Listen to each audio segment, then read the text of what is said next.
ఇక మీరే చెప్పురయ్యా. అక్క ఆగు మహేష్ ఇట్లా మహేష్ ఏంద్ర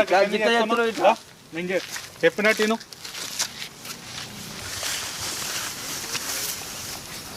అవుమాయి నీకు మంచిగా భూమి జాగం అన్ని తిరున్నాయి గాళ్ళు పెడితే ఒక గుంటిలువ కాదు.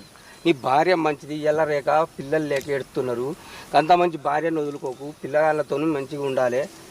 ఎందుకు ఇప్పుడు గాలు పెట్టింది నీకు ఏ అయితే ఎవరి చెప్పులు మాటలు వాళ్ళు కూడా నిన్ను ప్రేమగా చూసుకుంటున్నారు, మంచోడే అంటున్నారు. అవునే మరి నాకు గింత భూమి జాగా ఉంది, నాకు ఎట్లా అనిపిస్తుంది? అనిపించడం అన్నది ఏం లేదు మా ఓలో పెడుతుంటదా చెప్పు. వాళ్ళు పెడితే ఒక గుంటిలువ కాదు.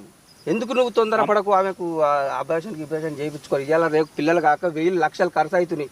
అలా సంతోషంగా నీకు మంచిగా ప్రెగ్నెంట్ అయిందని కూడి ఉండి మంచిగా ఉండాలి. కానీ అలాకి వెళ్ళినాడు పెడతారు కావచ్చు. ఎందుకు ఇవన్నీ ఇబ్బంది పడ అస్సలు నువ్వు చెప్పుడు మాటలు వినకు. మంచిగా చూసుకో.